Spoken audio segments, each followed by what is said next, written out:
कोकणातल्या समुद्र किनाऱ्याच्या एका गावात विठू राहत होता. विठू धाडसी होता, पण त्याचा स्वभाव थोडा हट्टी होता. बऱ्याचदा असा आडमुठेपणा प्रत्येकाच्या अंगात असतोच. कोणी एखादी गोष्ट नाही म्हटली तर, अरे तो काय सांगतो, मी करून दाखवतो ना, हे मनातलं वाक्य.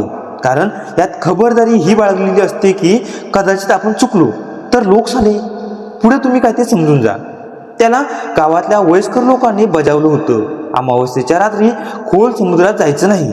कारण त्या रात्री जाळं टाकलं की मासे नाही तर काहीतरी वेगळं जाळ्यात अडकतं, तुम्हाला मोहात पाडतं. आणि एकदा का मोह अनावर झाला की ते तुमच्याशी. विठूने या गोष्टीकडे दुर्लक्ष केलं. कधी कधी काही नवीन गोष्टी करताना मनात खूप आतुरता असते. कधी एकदा ते काम करतो असं होतं. विठूने आज नवीन प्रकारचं जाळं आणलं होतं.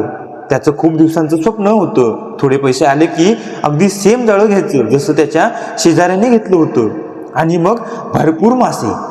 त्याने डोक्याला झक्कास नवीन आणलेली बॅटरी लावली. एक दोनदा चालू बंद करून पाहिली. इतर सामान घेऊन आपल्या जुन्या लाकडी होडीसह समुद्र गाठला. अमावस्या असल्याने रात्र जरा जास्तच काळोखी वाटत होती, पण त्याची फिकीर होती कुणाला. थोड्या वेळातच छोट्याशा होडीसह गावाचा किनारा मागे सुटला. तसा पाण्याचा रंग काळा कुट्ट वाटू लागला. लाटांचा आवाज नेहमीसारखा असला तरी त्याला एक भयान शांतता जाणवत होती. मध्येच कोणाचा तरी हसण्याचा आवाज ऐकू येत असल्यासारखा वाटत होता. कदाचित हा त्याचा भ्रम असावा. त्याने त्याकडे दुर्लक्ष केलं. थोड्या वेळाने त्याने होडी थांबवली. डोक्यावरची बॅटरी व्यवस्थित केली. कमरेची पिशवी, छोटासा सुरा व्यवस्थित करून विठूने जाळं फेकलं. आणि काही वेळातच त्याची काही गडबड उडाली. जाळं जोरजोरात वर खाली होऊ लागलं. त्याच्या अनुभवी हातावर जाळ्याचा एवढा ताण कधीच आला नव्हता. त्याने स्वतःला कसा तरी सांभाळलं.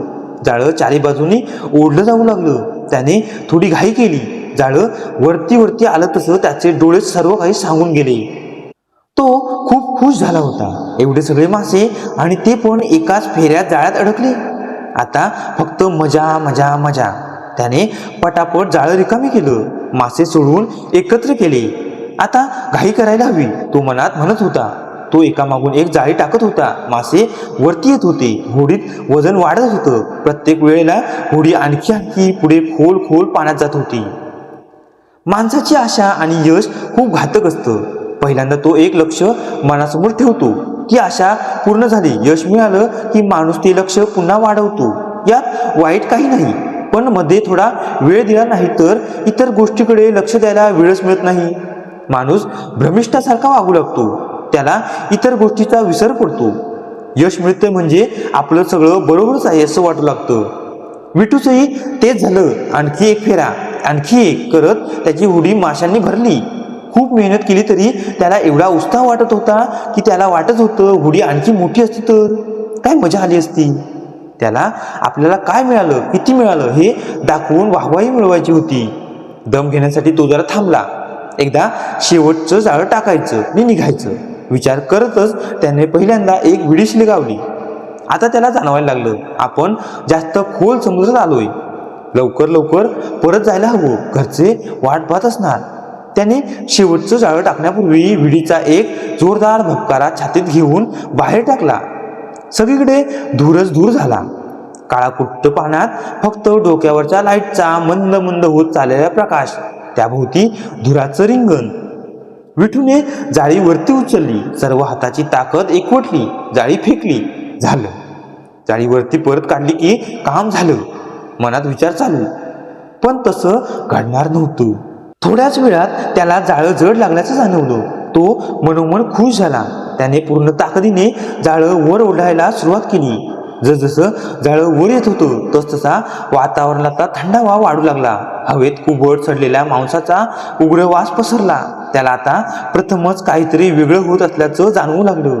जाळं होडीच्या काठावर आलं, पण त्यात मासे नव्हते. जाळ्याच्या मधोमध एक काळा पांढरा मानवी सांगाडा अडकला होता, ज्याच्या अंगावर सडकं मांस, समुद्रातली शेवाळलेली जुनी फाटकी कापडं होती.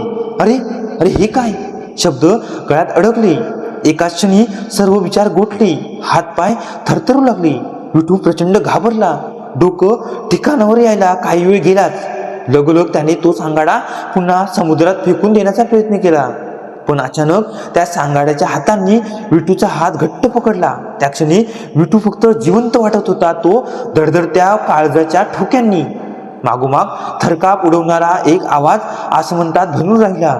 अडकलाय, अडकलाय, अडकलाय, तो अडकलाय.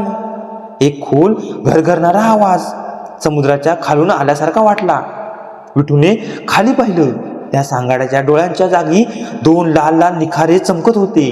दात विचकले गेले होते. समुद्राच्या पाण्यातून हळूहळू आणखी डझनवारी हात वर वर येऊ लागले. ते कदाचित त्या कोळ्यांचे होते जे काही वर्षांपूर्वी याच भागात वादळात बेपत्ता झाले होते. होडीला एक जोरदार हिरकाव बसला. विठू धडपडला. भानावर येत स्वतःला कसा तरी सावरत कमरेचा सुरा काढून त्याने जाळं कापण्याचा प्रयत्न केला. पण जाळं लोखंडासारखं मजबूत झालं होतं. तो त्यात अधिकाधिक गुरफटला जात होता. त्याची होडी हळूहळू पाण्यात खाली खेचली जाऊ लागली. त्याने किनाऱ्याकडे पाहिलं, पण किनारा आता खूप खूप दूर होता. फक्त अंधार आणि समुद्राचं ते अकराळ विक्राळ रूप समोर होतं. आधी होडी, मग पाय हळूहळू पाण्यात दिसेनासे होत होते. काही वेळातच गारठवून टाकणारं पाणी गळ्यापर्यंत पोचलं. सुटकेसाठी आटोकाट प्रयत्न चालू असताना कान, नाक, डोळे पाण्यात जाऊन शेवटी त्या जागी उमटत राहिले. एकामागून एक येणारे फेसाळते बुडबुडे. दुसऱ्या दिवशी सकाळी विठूची होडी किनाऱ्याला लागली होती. होडी रिकामी होती. फक्त होडीच्या लाकडावर कोणाच्या तरी नखांच्या ओरखड्याच्या खुणा होत्या. कोकणात आजही म्हटलं जातं, समुद्र जेवढं देतो त्यापेक्षा जास्त घेतो जर तुम्ही त्याचा आदर केला नाही तर. विठूचं नेमकं काय झालं हे कोणालाच कळलं नाही. पण आजही अमावस्येच्या रात्री त्या भागात कोणा एकाच्या रडण्याचा आवाज लाटांच्या गर्जनेत ऐकू येतो असं जुने जाणते लोक सांगतात. कथा समाप्त. आवाज संतोष गणेश, म्हणजे मी स्वतः. मित्रांनो, ही एक काल्पनिक कथा आहे जी मी लिहिण्याचा प्रयत्न केला आहे. ती तुम्हाला कशी वाटली किंवा यात आणखी कोणत्या प्रकारचा बदल करायला हवा ते तुम्ही मला कमेंट करून नक्की सांगा. आणि अशाच प्रकारच्या कथा, काही पुस्तकी भयकथा, चित्रपट कथा आपल्या चॅनलवरती दिलेल्या आहेत, त्या नक्की जाऊन पहा. त्याबद्दल तुम्हाला काय वाटतं ते सांगा आणि जाता जाता चॅनलला सबस्क्राईब करून ठेवा. धन्यवाद.